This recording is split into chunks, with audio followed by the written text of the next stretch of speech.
What's up, peeps? It's your boy Perfection back again for part number 2. So what did we learn from part number 1? Okay, what did we learn?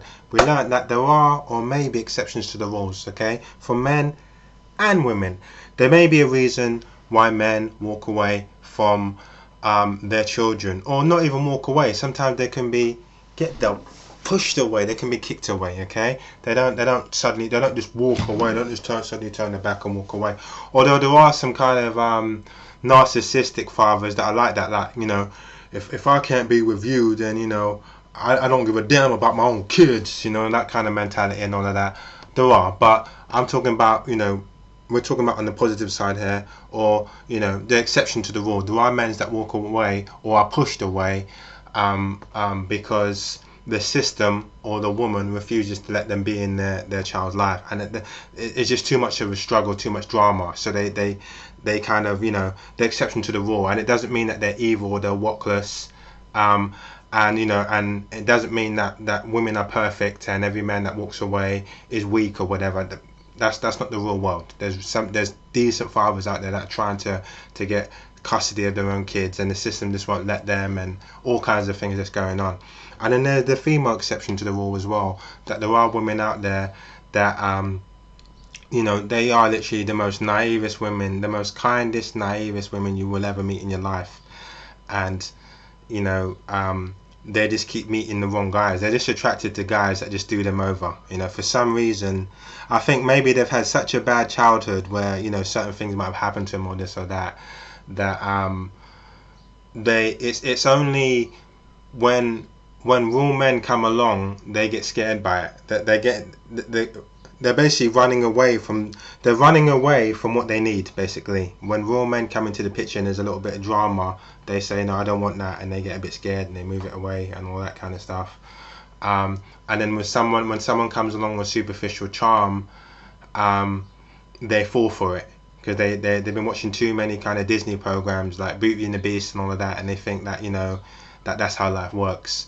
And 3, 4, 5 months down the line, this guy may have gotten pregnant or may have trapped him out of, you know, conned him out of there, all kinds of things, houses and money and all of that kind of stuff, you know. This guy had a hidden agenda, and they were just too naive to see it, because they tried to play it safe, but they played it too safe, and now they're left with 3 or 4 kids. Okay, before we start this video, Another Man's Child Part 2, I want to get into another analogy, guys, okay? Because another thing is, with the British black guys, I think it was which part was it now? British black guys, part 2, right? I went into a story of when I was working in this kind of racist pub, right? But I wasn't being 100% honest with you guys. I need to, because otherwise it is a bit of slander. I didn't mention names, but I don't feel uncomfortable in my soul about it, okay? Because it's not entirely true. Was the pub slightly racist? I reckon it was. Right? It was slightly racist because they had a fear of black people. Okay, not because they walked around secretly hating on black people and, you know, and swastika tags up and down their walls in their homes and stabbing dummies with black faces on it, with Obama's face on it and all that kind of stuff. Not because they spent their whole life, you know, plotting to kill black people, but because they were afraid of black people. Okay, and that's why I thought it was racist, you know. But someone like me came along, and listening to the way I talked, in the way in a non-threatening way as well, they said, right, they opened the door to me, and that's what this video is about. It's just explaining it. Okay, so, but there's one thing I missed out on. You got the full story, so I'm not really going to go over it again.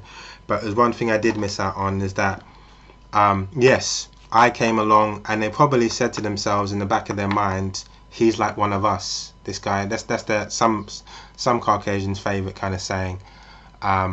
He's just like one of us. Okay, that's how when they deal with a black guy that is actually raised the right way, or conducts himself the right way, you know, they automatically assume that we are just like them.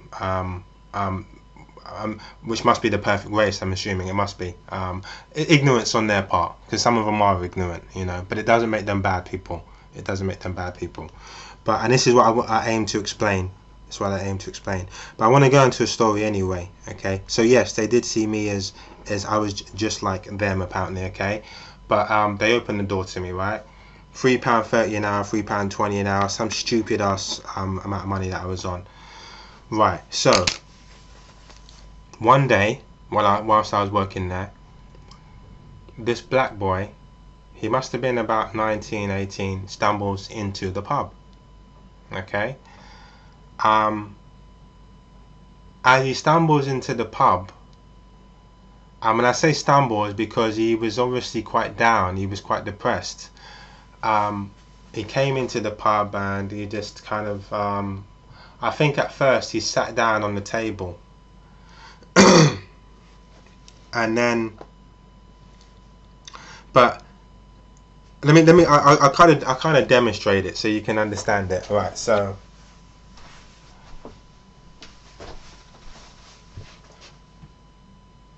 right, has it gone blurry? Right, let's get this back. I'm not going to start this video again, guys, because I'm quite happy with it. Right, okay. Right, so I'll try to slowly do it again and hopefully it will keep me in frame. Right, here we go. Okay, good. Right, so don't worry about the blur anyway. Okay, so this guy's come into the pub, his head's slightly down, he's walked in, and I think he sat down at this table, and his demeanour was kind of like that. Now, the people behind the bar, guys, I never forget this, I never forget the emotions that I experienced as well at the time. When they saw this black guy, they suddenly went,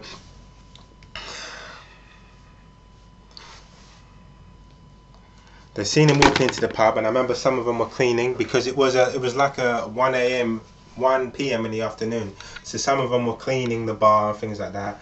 And I remember as they see him walk in, I don't know what the hell is going on with this camera, but I'm trying to demonstrate it here. Right, so basically as they see him walk in, some of them are cleaning and they've gone,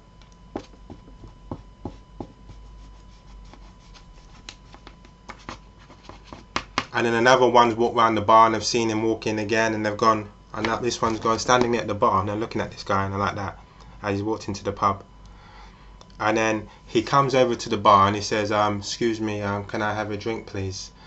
And I say, yeah, sure, what do you want? And he goes, can I have, I think he orders like a beer and he orders something to eat, something along the lines of that.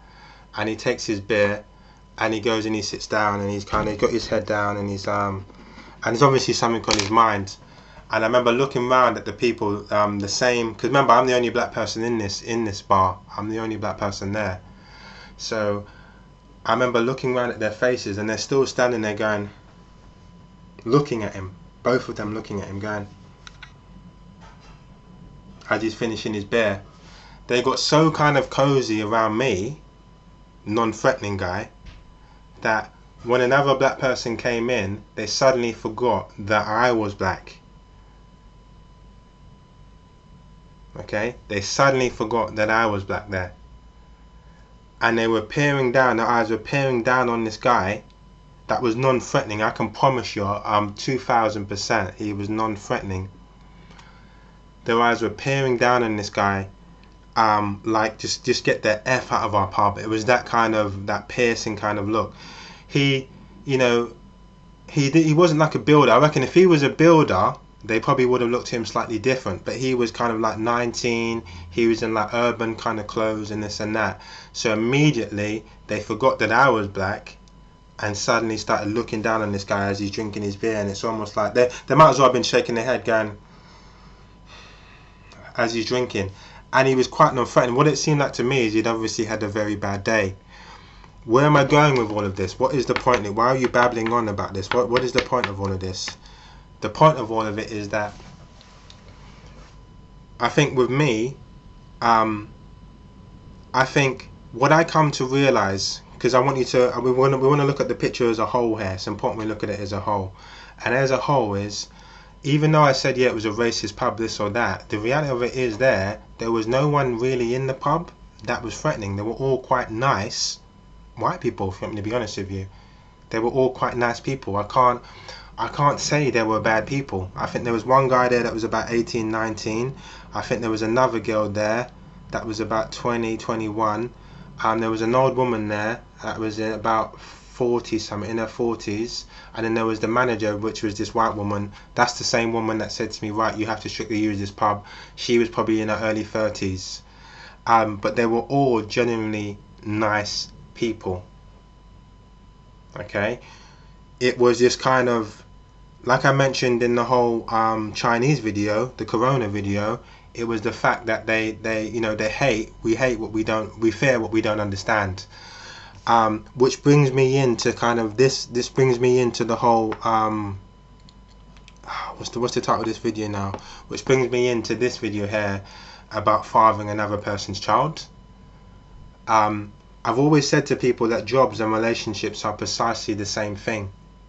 So this kind of ties into it, The reason why a lot of men, and Jesse Lee Patterson, the Sambo Coon, is against other men fathering another man's child really boils down to hard work. That's what it boils down to. Although Jesse Lee will say the reason why is because the child will never accept you. Okay, you'll never be accepted. But if you're listening to my previous video, you got to understand that what chance does that child have then?